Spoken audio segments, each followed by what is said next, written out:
Start करते हैं। तो इन चैप्टर्स में हम बिल्कुल मिनिमम करना है।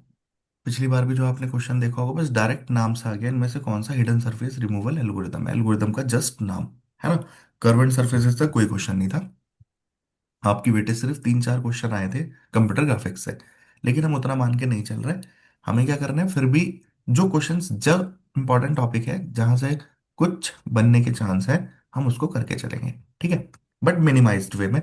वैसे तो ये जो हमने उसमें किया था थोड़ा ही डिटेल में किया था, है ना, क्योंकि इस सबको कर दिया था कि लास्ट मतलब मेंस के टाइम पे देखेंगे अगर 2-3 कर्व जो डिटेल में करने हैं उसके लिए, है ना। तो फिलहाल यहाँ पे आपको 2 चैप्टर पढ़ने हैं, curve and surfaces and hidden surface removal algorithm. तो कर्व एंड सरफेसेस में बच्चों हमारे पास दो तरीके के कर्व होंगे, इंटरपोलेशन और अप्रोक्सीमेशन। दोनों का अर्थ क्या है ये हमें अच्छे से क्लियर होना चाहिए, है ना। और एक ग्लोबल कंट्रोल, लोकल कंट्रोल, मतलब हमें चीज रटनी ना पड़े, वो हमें पता हो। ठीक है, बाकी तो सिर्फ हमें कर्व, 3 कर्व है, तीनों किस प्रॉपर्टी पे बेस्ड हैं, बस उतना याद करेंगे, दैट इज इनफ। ठीक है। तो पहली बात तो कर्व होता क्या है, जैसे हमने अभी तक क्या पढ़ा, लाइन ड्राइंग, सर्कल ड्राइंग, बस ये पढ़ा, है ना, ग्राफिक्स में। लेकिन आप देखते हैं मोस्टली ग्राफिक्स की चीजें सब कर्व से मिलके बनी होती हैं या लाइन से ही मिलके बनी होती हैं। रियल वर्ल्ड में भी आप जितनी भी चीजें देखेंगे वो मोस्टली कर्व है। कर्व क्या है, अब देखो अगर मैं ऐसे करके मान लो गाड़ी का बोनट है, तो वो ऐसे बन रहा है ना, है ना। या मान लो फेंडर है, इस तरीके से बन रहा है। तो कोई भी चीज जो रियल लाइफ में आप देख रहे हैं वो क्या है, एक तरीके से कर्व है। ऐसा नहीं है कि जो हम घर बना रहे हैं तो उसमें लाइंस यूज कर रहे हैं, तो लाइन भी क्या है, एक कर्व है। ठीक है बच्चों, किसी भी चीज के अंदर जिसके अंदर इनफाइनाइट पॉइंट बीच में आता है, मान लो लाइन में स्टार्ट पॉइंट एंड पॉइंट, इनके बीच में भी तो बहुत सारे पॉइंट होंगे ना, तो वो सब चीज क्या कहलाती हैं, कर्व कहलाती हैं। आई होप इतनी बात क्लियर है, पहले बताइए yes yes sir. Sir. Curve क्या होता है, क्लियर। तो अब इसके बाद हमारे पास, मतलब ये कर्व क्या होता है वो हमें, मतलब ये पढ़ लेना है कि स्मूथ शेप कंप्यूटर ग्राफिक्स में जो नहीं होती कार की बॉडी, कर्व ज्योमेट्री है। ठीक है। इम्प्लिसिट एक्सप्लिसिट पैरामीट्रिक कर्व, ये मतलब हमें मैथमेटिकल कुछ पढ़ने की जरूरत नहीं है, प्री के लिए भी बिल्कुल छोड़ के चलो। ऐसा तो आएगा नहीं टाइप ऑफ कर्व क्या है। जो हमें यहाँ पे पढ़ने हैं एक्सप्लिसिट कर्व पढ़ने हैं, है ना। तो इन 3-4 पेज को पढ़ने का कोई मतलब नहीं है, छोड़ सकते हो आप। ठीक है, क्योंकि पैरामीट्रिक कर्व में क्या होता है, मतलब जैसे नॉर्मली हम 2 पॉइंट के अकॉर्डिंग, है ना, इम्प्लिसिट या एक्सप्लिसिट करके डिफाइन करते हैं, पैरामीट्रिक में क्या हो जाता है, एक अलग पॉइंट लेते हैं हम टी, जैसे जैसे टी मूव होता है एक्स और वाई की वैल्यू मूव होती है और हमारे पास हमें पॉइंट मिलते चले जाते हैं और हम कर्व बना सकते हैं। This is the idea.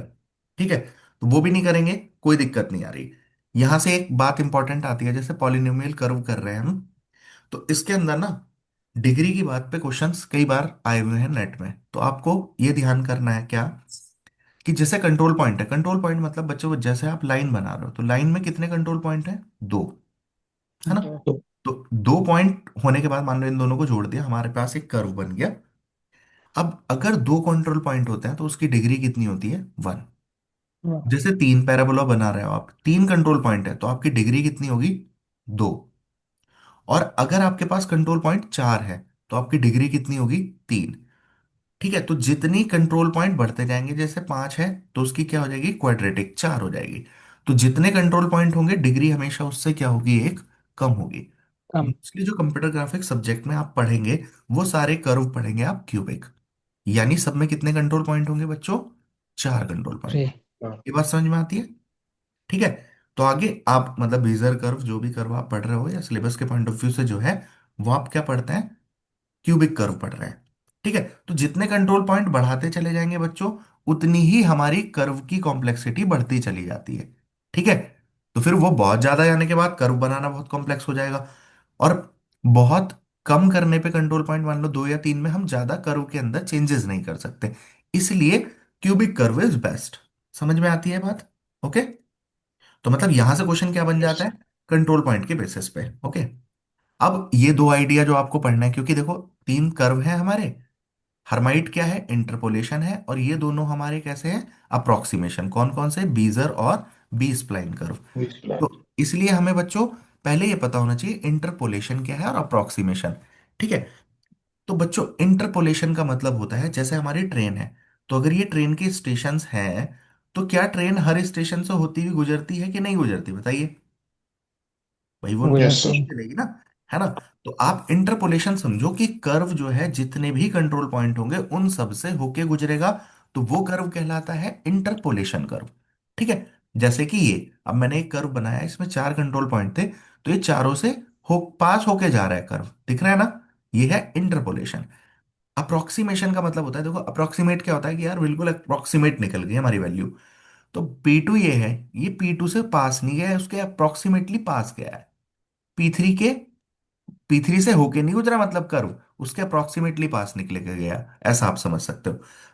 जैसे बस होती है तो कई बार बस हर सिटी में नहीं जाती ना, बाईपास से भी होके निकल जाती है। भाई सिटी बीच में रह जाती है, आजकल क्या है सिटी ट्रैफिक को अवॉइड करने के लिए बाईपास भी बना रखे हैं ना। तो वो क्या उस टाइम पे आप समझ सकते हो, that is the idea of what, approximation. बोलो समझ में आती है क्या? ठीक है। Yes yes sir. Sir. Yes. तो हमें दो बात पता होनी चाहिए, इंटरपोलेशन का अर्थ क्या है, रटना नहीं है इस बात में, और अप्रोक्सीमेशन क्या है। ठीक है। अब हर्माइट कर्व हमारा कैसा है, इंटरपोलेशन है, यानी सबसे होके पास हो रहा होगा। हर्माइट में बच्चों सिर्फ दो बात ध्यान रखनी है, क्या, एक तो ये इंटरपोलेशन है, दूसरा जो इसका कर्व बनता है, बताओ किसी को ध्यान है तो कैसे बनता है। यहाँ पे क्या रहता है, टेंजेंट के थ्रू। Point two point. हाँ मतलब यहाँ पे इनका टेंजेंट्स रहेंगे। टेंजेंट क्या टेंजेंट। डिफाइन करेंगे, इसकी शेप डिफाइन करेंगे। शेप। तो यहाँ पे बायस और टेंजेंट से इसकी शेप डिफाइन होती है, इतना करो बात खत्म, कुछ और करने की जरूरत नहीं है। ठीक है। तो हमारे पास हर्माइट कर्व में क्या है, पहली बात ये इंटरपोलेशन कर्व है। ये very very very important point है कि हर्माइट कैसा है, इंटरपोलेशन कर्व है। इंटरपोलेशन मतलब जितने भी कंट्रोल पॉइंट होंगे उन सब से होके गुजरेगा। ठीक है। तो इसके पॉइंट्स होने की जगह हम क्या कंट्रोल करने की कोशिश करते हैं बच्चों, डायरेक्शन की, किस डायरेक्शन पे जाएगा, तो उसके लिए हम यूज करते हैं टेंजेंट एंड बायस का। जैसे ये टेंजेंट है तो ऊपर की तरफ जा रहा है ना, तो इसकी शेप ऊपर ऐसे जा रही है। ये लास्ट में भी कहाँ पे है कि आगे की तरफ ऐसे निकल रहा है।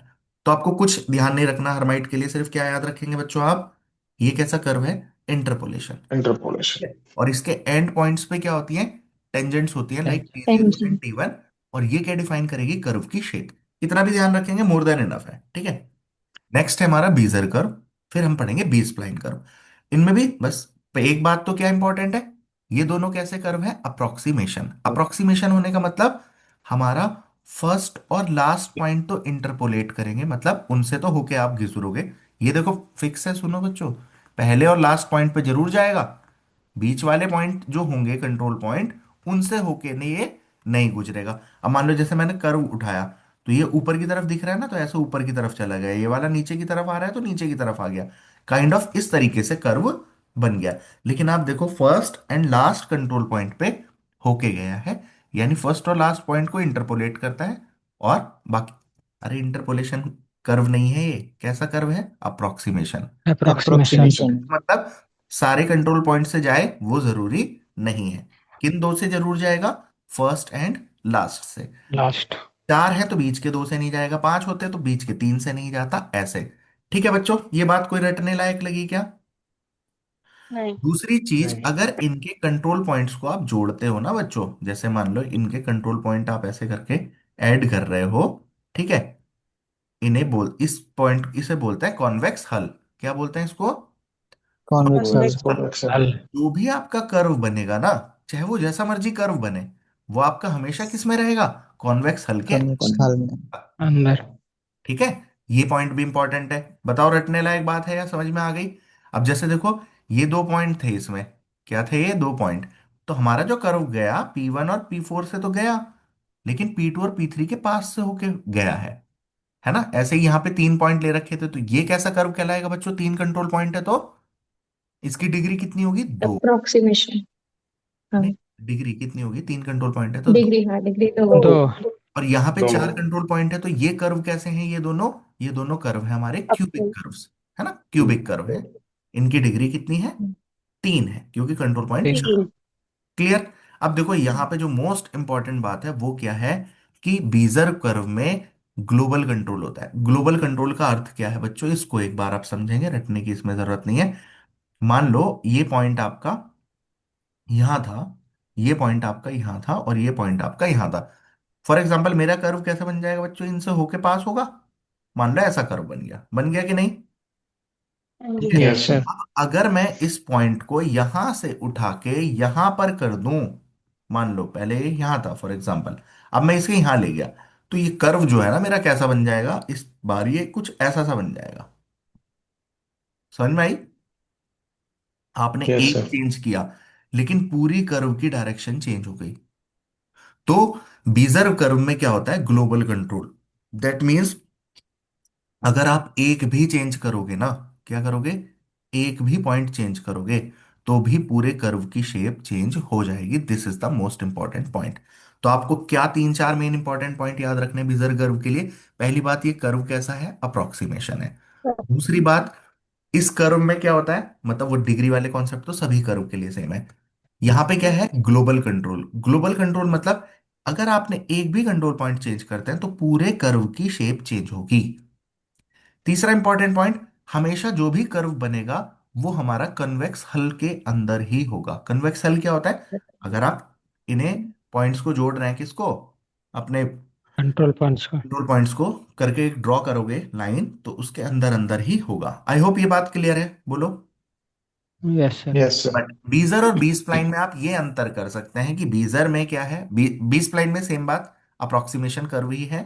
ठीक है, वहां पे भी कन्वेक्स हल वाला कॉन्सेप्ट फॉलो होता है, लेकिन वहां ग्लोबल कंट्रोल की जगह कैसा कंट्रोल हो जाएगा, local Local control. Local control. control. Local Local. Control.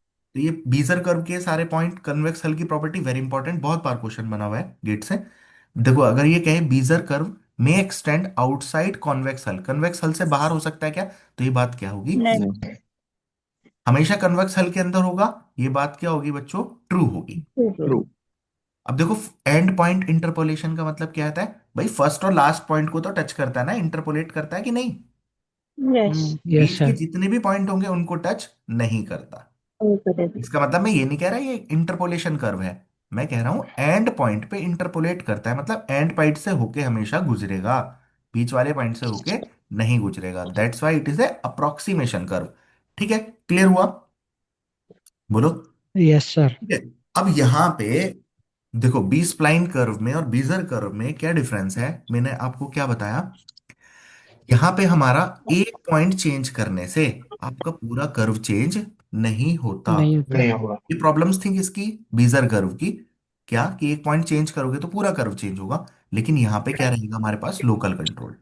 ठीक है, अब इसके अंदर तब मैंने बताया भी था कि ब्लेंडिंग फंक्शन के हिसाब से होता है, के को मान के कर सकते हैं, लाइनों को ब्रेक कर सकते हैं, बट उतनी कान की जरूरत ही नहीं है। आप सिर्फ इतनी बात ध्यान रखें, कितनी, कि बी स्प्लाइन कर्व क्या है भाई, पहले आप पढ़ेंगे हर्माइट कैसा कर्व है, इंटर, इंटरपोलेशन। Population. इसके अंदर जो फर्स्ट एंड लास्ट पॉइंट पे क्या रहेंगे हमेशा, टेंजेंट, जो कर्व की क्या Tangent. डिसाइड करेंगे। इसके बाद आपने पढ़ा बीजर कर्व। बीजर कर्व के अंदर क्या है, इसके अंदर ग्लोबल कंट्रोल है। कन्वेक्स हल वाली बात आपको ध्यान होनी चाहिए, क्या होता है उसके अंदर, कन्वेक्स हल के अंदर होगा हमेशा। ठीक है, point Global control. First and last point पे वो होके गुजरेगा, इंटरपोलेशन बाकी होगा। किसी से पास नहीं होगा। कैसा कर्व है, अप्रोक्सीमेशन कर्व है। ये चार मिशन। बातें आपको ध्यान रखनी है, खत्म कहानी। और बी स्प्लाइन में आप क्या कर देंगे, बाकी सारी कहानी सेम है। अब यानी अप्रोक्सीमेशन है ये, ग्लोबल कंट्रोल की जगह यहाँ क्या है, लोकल कंट्रोल है। लोकल का। फर्स्ट एंड लास्ट वाले से होके पास होगा, दिस प्रॉपर्टी इज सेम। बोलो इतनी बात समझ में आती है क्या? ठीक है, यस बस ये सर। चार पॉइंट ध्यान रखेंगे। अब यहाँ पे आप देखो, देख भी सकते हैं, अच्छा, ओके, अगर हमारे पास मान लो ये कर्व था, तो अभी कैसे कर्व बनेगा भाई, ऐसे कर्व बन रहा है मान लो। ठीक है, अब अगर इसमें बच्चों आपने इस पॉइंट को उठा के, इस वाले पॉइंट को मान लो मैं यहां से यहां मूव कर दे रहा हूं, ठीक है, तो इसमें क्या होगा, सिर्फ इतना हिस्सा जितना यहां तक का था इतने में कर्व में चेंज पड़ेगा। मान लो मेरा ऊपर से चला गया, बाकी ये कर्व सेम रहेगा, यहीं पे मर्ज हो जाएगा। समझ आई बात? अगर आपने ये पॉइंट चेंज किया है तो कि इस कर्व के इतने हिस्से में जो इस कंट्रोल पॉइंट से निर्धारित हो रहा था, केवल उसमें चेंज होगा, बाकी हिस्से में पूरा चेंज नहीं होगा। इस नहीं चीज को होगा। क्या बोलते हैं हम, कि इसके अंदर क्या है, local control. It is having Local control. Local control, बस। तो आपको इस चैप्टर में इससे ज्यादा कुछ नहीं करना। एक दो और छोटी छोटी बात है वो आप कर लेंगे, है ना, क्यों बेटर है वो आपने कर लिया। ठीक है, अब इसके अंदर दो बहुत छोटी बात है, स्वीप रिप्रेजेंटेशन क्या है, मान लो टॉपिक आ जाए, बहुत सिंपल है तो पता हो। स्वीप रिप्रेजेंटेशन क्या होती है बच्चों, ये सरफेसेस इससे बनाते हैं हम, कि 3D ऑब्जेक्ट को आप कर्व से कैसे बना सकते हैं।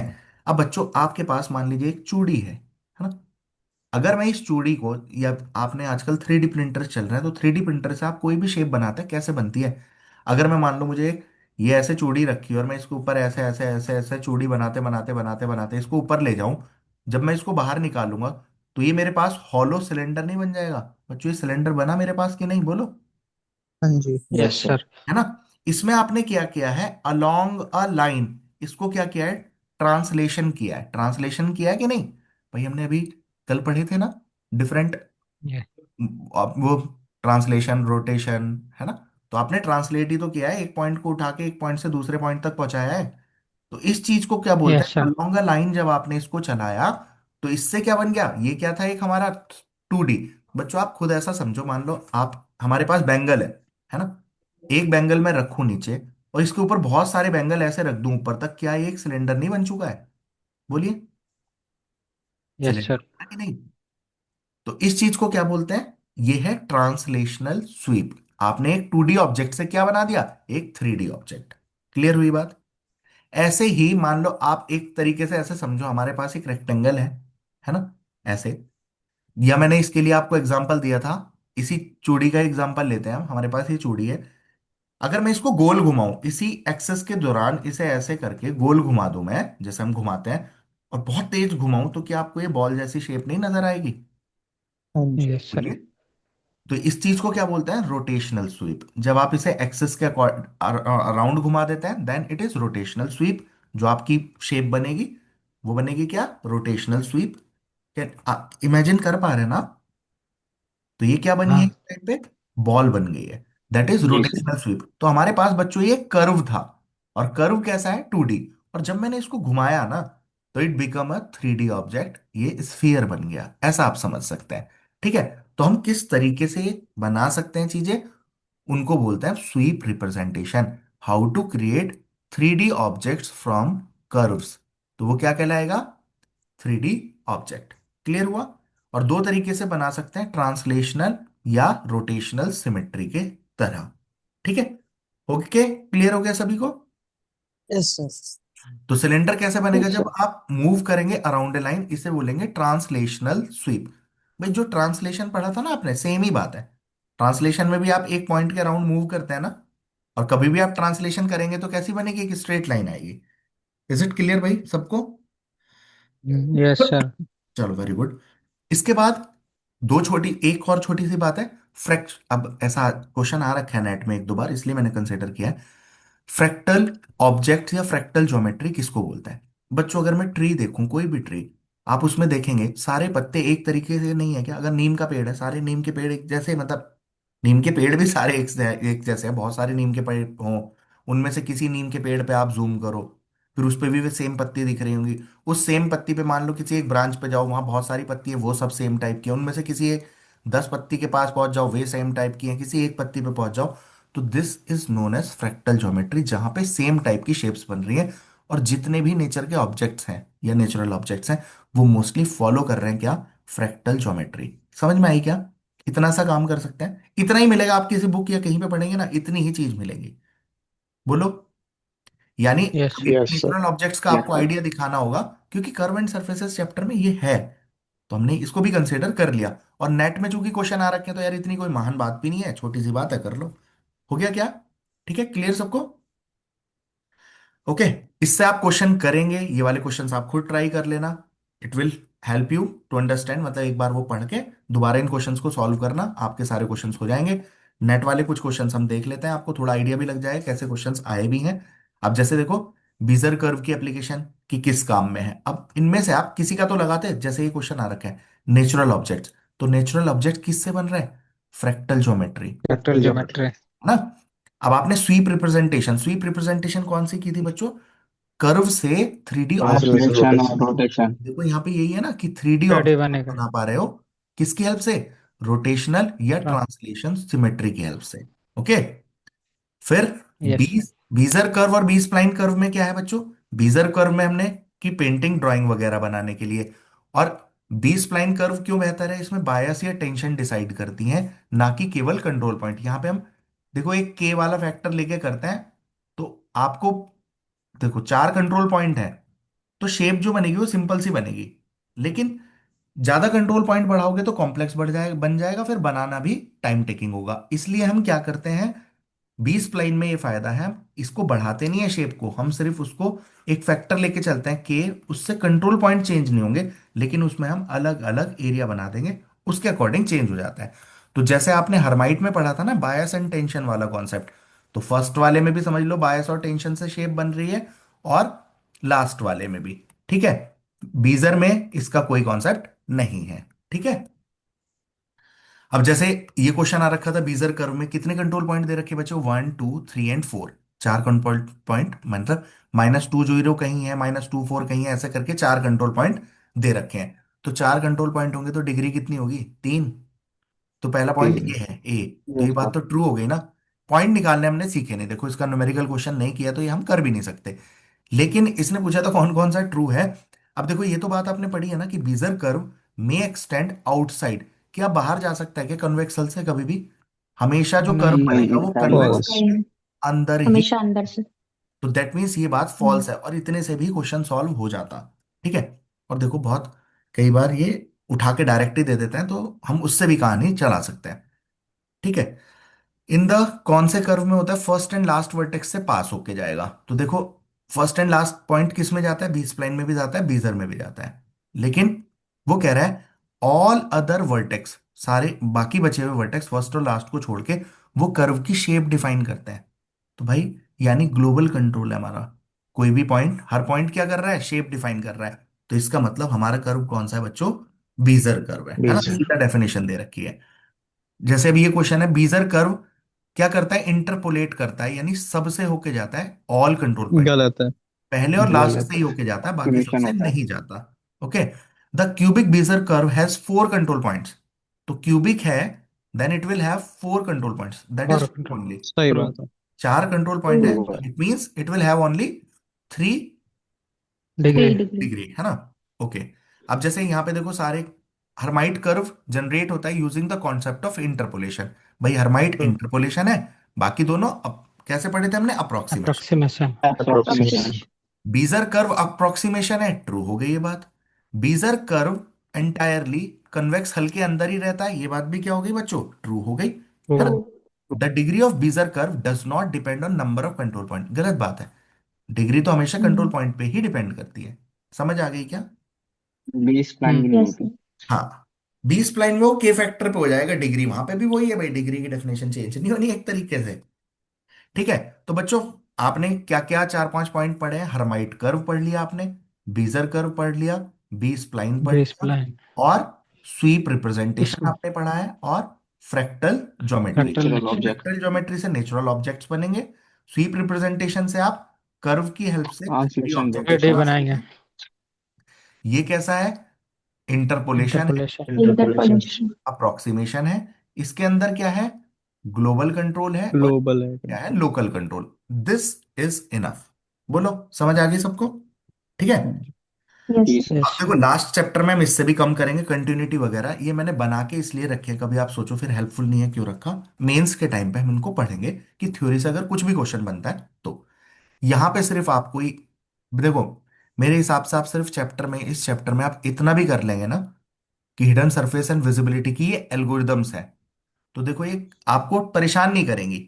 कई बार क्या होता है, हम ऑप्शंस कट भी करना आता हो ना, मुझे नहीं भी पता ये किसका है, तब भी हम काम कर सकते हैं। क्यों, अगर चार ऑप्शन बन जाए कि इनमें से भाई कौन सी, फॉर एग्जांपल लाइन क्लिपिंग की एल्गोरिदम है, किसकी है, लाइन क्लिपिंग। लाइन क्लिपिंग के लिए बच्चों आपने 3 पढ़ी है ना। अब मान लो वहां यस पे हम्म। सर। ऑप्शन क्या क्या आ जाते हैं लाइन क्लिपिंग की, पूछ ले इनमें से कौन सी एल्गोरिदम नहीं है। ठीक है, अब वहां पे चार ऑप्शन दे रखे हैं, मान लो आपने कौन कौन सी पढ़ी थी बच्चों, बोलो जल्दी, Cohen Sutherland. Cohen Sutherland. Sutherland KTM. Sutherland निकला है ली ना। कोहन अब निकॉन ली मान लो आपने सदरलैंड। बार्स। कोहन सदरलैंड पहला ऑप्शन है, आपको पता है ये तो है ना। दूसरा आपने मान लो लियांग लियांग बार्स की आ बार्स। गया, मान लो आपको ये भी पता है। ली निकॉल ली आपको मान लो नहीं पता थी, फॉर एग्जाम्पल मान लो आपने नहीं पढ़ी कभी ये, मगर यहां आ जाए जेड बफर एल्गोरिदम। अब एक बात बताओ, ये आपने पढ़ी थी तो 100% ये तो है, लियांग बार्स्की की 100% भाई ये भी है। जेड बफर आपको पता है हिडन सरफेस की है। अब आप क्या करोगे, ली निकॉल भले से आपने नहीं पढ़ी, आपको पता है भाई ये तो हिडन सरफेस में पढ़ी थी मैंने, तो that means it is not the answer. I hope you understand this point, समझ में आई? तो इसलिए चार के नाम भी कर यस लो ना, सर। और पिछली बार आपके पेपर में ये क्वेश्चन आ रखा है, इनमें से हिडन सरफेस की कौन सी है। आई होप, आई थिंक ये क्वेश्चन आया था ना, तो बस डायरेक्ट लगा दो कौन सी है। यस। ठीक है। अब यहाँ पे हिडन सरफेस रिमूवल का मतलब क्या होता है ना, देखो अगर आपको डिटेल में, थोड़ा और डिटेल में करना है, पीछे से पढ़ लेंगे, वीडियो उसमें है।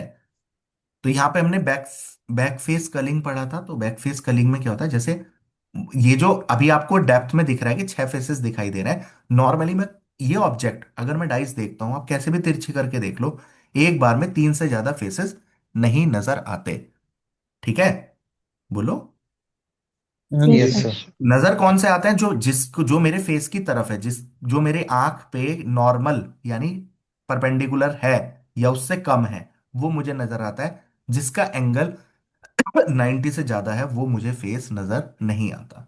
बच्चों अगर मैं बिल्कुल इसे स्ट्रेट रख लूं अपनी आंख के सामने, मेरी आंख यहाँ है, बिल्कुल सीधा रखूं, तो मुझे ये भी नहीं नजर आने के, ना ये ना ये। थोड़ा सा तिरछा कर दूं इधर की तरफ, थोड़ा सा इधर से टिल्ट कर दूं, फिर मुझे ये भी नजर आएगा, ये भी नजर आएगा, लेकिन पीछे के तीन तो तब भी नजर नहीं आएंगे। समझते हो ना? तो आप जैसा मर्जी कर लो, एक बार में कितने फेस नजर आ सकते हैं? 3। और वो कौन से तीन। ठीक। फेस नजर आएंगे? जो हमारी आंख की तरफ टेंजेंट बना रहे हैं, जिनका भी एंगल 90 से ज्यादा है, वो हमें नजर, एक तरीके से मेरी आंख अगर इधर देख रही है और इसका फेस एक तरीके से इधर है, तो इन दोनों के बीच में एंगल कितना हो गया बच्चों? 180 डिग्री। तो ये तो नजर आना ही नहीं है। अगर इस फेस को मैं देखना चाहता हूं तो मुझे क्या करना पड़ेगा? इसे ऊपर शिफ्ट करना पड़ेगा। जैसे जैसे मैं इसे इधर घुमाऊंगा, मेरी आंख से इसका एंगल चेंज हो रहा है, और जब ये एंगल घूम के देखो, एक बार ये ऊपर आएगा, फिर थोड़ा सा जैसे इधर करूंगा तब मुझे ये फेस नजर आना शुरू होगा। तो दैट मीन्स जैसे ही एंगल अगर 180 है तो खत्म ही है, 90 तक भी खत्म ही है, 90 से कम होते ही मुझे वो दिखाई देना शुरू होगा। लेकिन जो आपकी आंखें करती हैं, ऐसे ही यहां पे बैक फेस कलिंग एल्गोरिदम है। ये क्या करती है बच्चों, जो चीज हमारी आंख के सामने नहीं है वो विजिबल नहीं है, और जो विजिबल नहीं है उसको ये शो ही नहीं करता। तो कहानी खत्म, पैसा हजम। एक बार में बैक फेस कलिंग डायरेक्टली 50, अब देखो इसमें 6 सरफेस थे, तो वो दिखाएगा ही कितने? मैक्सिमम 3 जो आपको दिखाई दे रहे हैं। जो बचे हुए 3 है वो उनकी डेप्थ को शो ही नहीं करता, उसको वो रिमूव कर देता है। It is known as back face culling method. सबसे फास्टेस्ट है क्योंकि इसमें कुछ कैलकुलेट नहीं कर रहा, सीधा जो दिख रहा है वो दिखेगा, बाकी गायब। यानी आपको शेप सिर्फ कैसी नजर आने वाली है? ये ऐसे। ठीक है, बोलो। मतलब कोई डेप्थ वाला एरिया कुछ नहीं है, ऐसे सिर्फ नजर आएगा। ठीक है, तो ये फास्ट है। Yes sir. और ये ऑब्जेक्ट प्रिसिशन मेथड है, बस इतनी बात आप याद रख सकते हैं। पहली बात तो इन चारों के नाम पता हो आपको, बैकफेस कलिंग, पेंटर्स एल्गोरिथम, ये दोनों कैसी हैं? Object precision object method use precision. करती हैं। और जेड बफर और स्कैन लाइन ये यूज करते हैं इमेज प्रिसिशन मेथड। ये बात आप ध्यान रख सकते हैं। ठीक है, करते कैसे हम सर बच्चों? ये हम्म। बात मतलब हाँ, दो ये तीन मैंने बार तब भी पढ़ी नहीं तो बताया था समझ कि में ऑब्जेक्ट प्रिसिशन हम्म, और इन दोनों में क्या डिफरेंस है, फिर वो पूरा चैप्टर पढ़ते थ्योरी का, वो हमने नहीं किया था, है ना। हाँ जी। बट क्वेश्चन वैसे बने जैसे वही अप्रोक्सीमेशन और इसका, तो बस हमें ये आइडिया के लिए ये ध्यान रखना है, ये ऑब्जेक्ट से प्रिसिशन करता है और ये इमेज प्रिसिशन मेथड है, दोनों, स्कैन लाइन भी और ये भी। क्लियर? हाँ जी।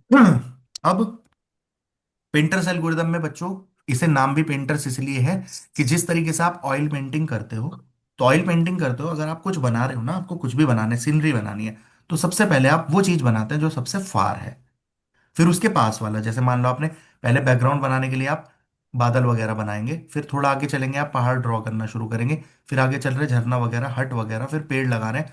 तो जो जितना पास है, मतलब आप कहाँ चलते हैं, फार टू नियर। तो नियर। पेंटास एल्गोरिथम में बस इतना ही ध्यान रखना है। ठीक है, तो नियर ऑब्जेक्ट ऑटोमेटिकली कवर कर लेते हैं फार वन को, यानी हमें दिखाई क्या देगा? जो नियर वाला है। भाई पेंटिंग करते हैं तो मुझे, जब मैंने पेंटिंग बनाई होगी शुरू में पूरा मान लो ब्लू सा किया, तो मुझे दिख कौन सा कलर रहा है? जो सबसे लास्ट में इसके ऊपर है, मुझे पेड़ दिख रहा है, इसके पीछे को तो कलर मैंने ऐसे किया था ना। देखो सबसे पहले क्या था, ये पूरा ब्लू रहा होगा, जिसने पेंटर ने कैनवास किया होगा पूरा ब्लू, उसके ऊपर इसने पहाड़ बना दिए, पहाड़ बनाने के बाद इसने नीचे का पूरा एरिया ग्रीन कर दिया, उसके ऊपर इसने यहाँ पेड़ भी लगा दिए। फाइनल में मुझे क्या दिख रहा है? जो नियर वाला ऑब्जेक्ट है। समझ में आई? डेप्थ वाले छिप जाएंगे। और बच्चों इसलिए इसका नाम है डेप्थ सॉर्ट एल्गोरिदम। ये क्या करता है, जो डेप्थ है ना, जैसे सबसे पीछे ये थी, उसके ऊपर ये, उसके ऊपर ये ग्रीन बना, उसके ऊपर ये पेड़ बना, तो ये डेप्थ के अकॉर्डिंग सॉर्ट करता है। एंड आपको क्या दिखाई देता है? You can see only the near ones, बात खत्म। तो क्या बात ध्यान रखेंगे? Far to near and depth sort, very important, नाम से भी पूछ सकता है, ये नाम से भी आ सकता है क्वेश्चन। एंड इसको बोलते हैं object precision method. I hope clear है सभी को, है ना? ठीक है। Yes sir. इसके बाद जेड बफर, जेड बफर में भी कुछ मत करो, जेड बफर और आगे वाला दोनों, ये किस तरीके से काम करता है? जेड बफर काम करेगा पिक्सल बाय पिक्सल। हर पिक्सल के लिए जो भी आपकी इमेज बनी हुई है, ये दो बफर होते हैं इसके पास, रिफ्रेश बफर और डेप्थ बफर। रिफ्रेश बफर में इट स्टोर्स इंटेंसिटी वैल्यूज, और डेप्थ बफर में ये स्टोर करता है डेप्थ की वैल्यू। समझ में आई? ठीक है। तो अब हम डेप्थ के अकॉर्डिंग इसमें देख लेंगे, जिसकी डेप्थ कम है उसको रखेंगे, बाकी को हटा देंगे। ठीक है। तो जैसे ये कई ऑब्जेक्ट्स हैं, मैंने इसको 3D एंगल से दिखाया है, तो हर एंगल की डेप्थ वैल्यू यानी जेड वैल्यू स्टोर करेगा, पिक्सल बाय पिक्सल हर इमेज को चेक करेगा, है ना? इफ न्यू ऑब्जेक्ट की वैल्यू स्टोर ऑब्जेक्ट से कम है तो ऑब्जेक्ट कर देगा नियरेस्ट ऑब्जेक्ट विन। भाई हमारी पर्पज ही क्या है? नियर वाला ही तो देखना है, पीछे वाला तो छुपेगा ही। ठीक है। तो इसमें आपके पास क्या रख के रखता है बच्चों? एक्स्ट्रा मेमोरी रहती है, बस ऐसा आप समझ सकते हैं। ठीक है, एक्स्ट्रा मेमोरी रहेगी। अब या ये कहां पे फेल हो जाता है? अगर दो ऑब्जेक्ट आपस में इंटरसेक्ट कर रहे हैं ना, तब ये, अब मान लो इसकी डेप्थ वैल्यू कैसे कैलकुलेट होगी इस पिक्सल की? हो ही नहीं पाएगी। समझ आई क्या बच्चों? इसलिए वहां पे ये फेल हो जाता है। तो आपको जेड बफर के लिए कुछ ऐसे कहानी ध्यान नहीं रखनी। आपको क्या करेंगे, जेड बफर क्या है? ये भी आपका क्या है? हिडन सरफेस रिमूवल एल्गोरिदम है। किस तरीके से करता है? कि जैसे देखो, इसने रियल लाइफ एनालॉजी क्या है, कि मान लो एक पेपर पे, एक टेबल पे बहुत सारे पेजेस रखे हैं, तो एक के ऊपर एक पेज रखा है, तो जो नियरेस्ट वाला पेपर है वो पीछे वाले को हाइड कर रहा है ना। तो आप कैसे चेक कर रहे हैं? उनकी डेप्थ कैलकुलेट करके। ठीक है, बोलो बच्चों। ये मान लो बहुत यस यस सारे सर। सर। object होते हैं, तो इनकी आप डेप्थ देखते हैं ना, तो जो नियरेस्ट ऑब्जेक्ट होता है उसकी डेप्थ पिछले वाले से कम है ना, तो वो ऑब्जेक्ट विन हो जाता। हम हर किसी ऑब्जेक्ट की क्या करेंगे, पिक्सल बाय पिक्सल क्या कैलकुलेट करेंगे, डेप्थ। और जो नियरेस्ट डेप्थ वाला होगा वो ऑब्जेक्ट विन होगा, यानी वो ऑब्जेक्ट शो होगा। That's it. तो मतलब दो बफर होते हैं इसमें, ये बात आप याद रखने की कर सकते हैं, बाकी किसी चीज की जरूरत नहीं है, कुछ नहीं आ सकता। आप सिर्फ कितनी बात ध्यान रखेंगे, जेड बफर किसके लिए? हिडन सरफेस रिमूवल के लिए। Yes and sir. It is a image precision method, that's it. Same scan line algorithm, ये क्या काम कर देती है? इंटरसेक्टिंग पॉलीगन्स पे भी काम कर देती है, जो पीछे वाला नहीं करता, है ना? ये रो बाय रो करती है, मतलब लाइन वाइज उन्हें एक्सेस करती है, तो कौन किस लाइन पे आ रहा है उसके अकॉर्डिंग ये काम कर लेगी। कैसे करेगी बच्चों, उसकी जरूरत नहीं है आपको अभी सोचने की। इतना आप पढ़ रहे हैं, that is enough, more than enough. Theoretical बहुत ज्यादा पॉइंट्स हैं आपके पास जो इंपॉर्टेंट हैं, है ना, बहुत सब्जेक्ट्स में। लास्ट में फिर आप सारे मिक्सअप कर दोगे। तो इसलिए बेहतर है कि जैसे हर्माइट इंटरपोलेशन, जो 8-10 इंपॉर्टेंट बातें बनाई ना, उसको आधे पेज पे लिख लो। That is more than enough, 100% question वहां से बन जाएगा। ठीक है, क्लियर? बोलो। Yes sir. Yes sir.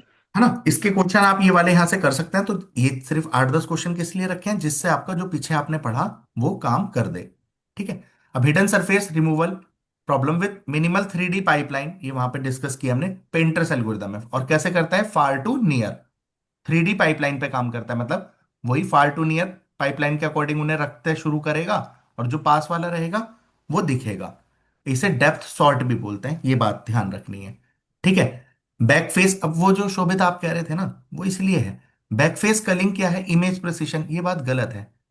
Back face object Kalinga क्या होता प्रिसिशन। है? ऑब्जेक्ट प्रिसिशन मेथड है। और हाँ पेंटर्स जी। एल्गोरिथम भी ऑब्जेक्ट प्रिसिशन मेथड है। एंड जेड बफर हो गया, और स्कैन ये लाइन। आपने scan line scan algorithm, line. These ये टू इमेज पर। इमेज प्रिसिशन मेथड, बस इतनी बात ध्यान रखनी है। ठीक है। अब जैसे पेंटर्स एल्गोरिथम सॉर्ट करती है पॉलीगन को बाय डेप्थ, और उसके बाद वो उन्हें स्कैन कन्वर्ट के अकॉर्डिंग रखेगी, और जो दिखेगा कौन सा polygon on the screen, starting with the most nearest से। भाई नियरेस्ट से करते हैं या फार टू नियर करते हैं? फार टू नियर Part करते two. हैं। Part two. Far to near sort करती है ना उन्हें, और नियर वाला दिखेगा, तो इसलिए ये गलत है। ठीक है।